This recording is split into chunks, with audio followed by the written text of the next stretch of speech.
لأنه ذاتي. مين ضل؟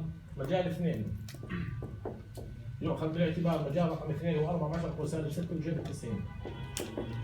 طبعا كم مجال في السؤال؟ 3. بدك تحسب القوة على السلك، مجال السلك لا يشارك في القوة على السلك، لأنه عندنا حساب القوة على السلك يجب أن يهمل مجال السلك. في مجال يوازي التيار 1 يهمل، مين ضل؟ مجال رقم 2 اللي هو اتجاه نقطة بتخلي أصابعك من المجال، أهم اختيار تطلع في مصاب سالب. يعني تنتبه لكل مجال. أصلا إذا بدك ترتب الأفكار صح، دير بالك سؤال قوة على شحن مستحيل يكون في فكرة غير الموازاة، فيش غيرها. بس القوة على السلك كم فكرة فيه؟ 2، الموازي والذاتي. وأسئلة الازدواج فيهم فكرتين، الموازي والذاتي. لا يوجد مجال في المغناطيسي يؤثر على الموصل نفسه، وكمان تأثير الموصل على ذاته طبعا دائما 0، ويهمل كل مجال موازي. تمام؟ هذول طبعا بتضيف عليهم قانون القوة بين سلكين مستقيمين متوازيين، قوة متبادلة. هاي قوانين المغناطيسية الرامين والتاعة ضيفها. بس مين بتذكر شرط استخدام القوة أن تكون السلكين مستقيمين ايش؟ متوازيين. تمام؟ ودير بالك كنت معي الطول لام هون يؤخذ مين؟ الطول المشترك. في سؤال زي هيك طبعا دير بالك احتمال كبير يسألوك سؤال زي هذا السؤال، بقول لك بالشكل مجال مغناطيسي منتظم، بفهم شو بدي أسألك. مجهول المقدار، مجال منتظم مجهول المقدار، ويرى فيه سلكين مستقيمين. الأول تيار باتجاه صاد الموجب 6 أمبير طوله 30 سنتيمتر، والسلك الأزرق تيار يساوي 20 سنتيمتر.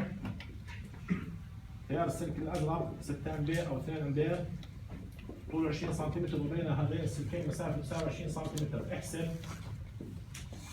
المجال المغناطيسي المنتظم اللازم حتى يتزن السلك ألف. احسب قيمة المجال التي تلزم حتى يتزن السلك مين؟ السلك رقم ألف. هلا السلكين هذول شو في بينهم؟ تنافر صح؟ طب السلك ألف كم قوة عليه؟ 2. مجال أخضر تيار لأعلى بتطلع عليه قوة المجال بهذا الاتجاه. على القوة اللي اجته من المجال. وبما انه التيارين عكس بعض معناته راح تنشأ قوة تنافر بين السلكين. كنا قلنا قوة المجال المغناطيسي يجب أن تساوي قوة المتبادلة بين السلكين. تيار السلك ألف لام غين جيب ثيتا، ميو نوت في تيار ألف تيار ثالث، والمشترك 2 باي فا. مش تسلخ لام مع لام. بدك تنتبه طبعا. هذا الطول الذي تعرض للمجال المنتظم 30 سم. أما الطول هون فهو الطول المشترك بين السلكين 20 سم. بيختلفوا عن بعض طبعا صح؟ يعني هون إذا بدي أعوض القوة تبعت المجال بدي أعوض 30 سنتيمتر. تيار ألف بدك تشيلها مع تيار ألف ماشي بصير. نبدأ نعوض طول 30 سنتيمتر مجهول مجال مغناطيسي منتظم بجيب 90. الميلات معروف. تيار باء 2. الطول المشترك 20 سنتيمتر، والبعد بين السلكين 20 سنتيمتر. الباي بتروح مع الباي، وال20 و2 بتختصر، والناقص 2 بتختصر. يطلع 30 ب 10 وناقص 2 غين يساوي 4 في 10 قوة سالب 7. وعليه فإن المجال المغناطيسي يساوي 4 ب 10 قوة سالب 4 ب 10 قوة سالب 6 9. هاي مقدار المجال المغناطيسي اللازم حتى يتزن السلك مين؟ السلك ألف.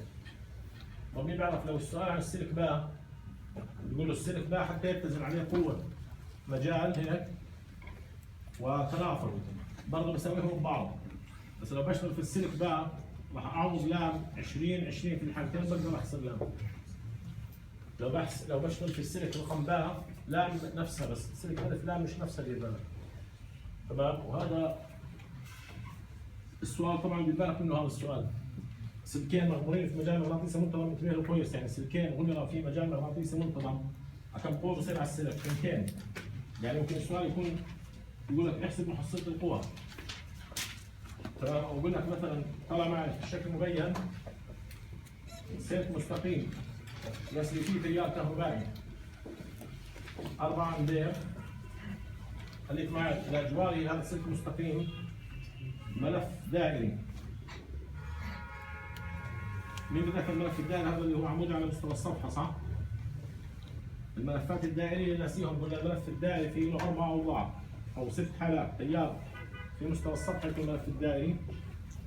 اللي ناسي هدول هذا كنا نحكي عنه عمودي على مستوى السطح يوازي محور الصادات، وهذا عمودي على مستوى السطح يوازي محور السينات. تيار الأعلى وتيار الأسفل يمين يسار. قلت لك هذول الجزء الظاهر المخفي. الجزء الأول هذا لما يمر تيار كهربائي في السلك الدائري هيك بيطلع مجال مغناطيسي نحو الخارج، هذا بيطلع مجاله نحو الداخل اكس. هذا بتكون اظافرك من اعلى. اذا بقول لك لما تشوف الملفات هذول بتخلي اظافرك تضرب الصفحه من اعلى من اسفل من اليمين من اليسار. هذا الملف الدائري هيك تيار طبعا بيطلع مجاله سيني سالب. هذا مجال المغناطيسي بيطلع سيني موجب، صادي موجب، صادي سالب.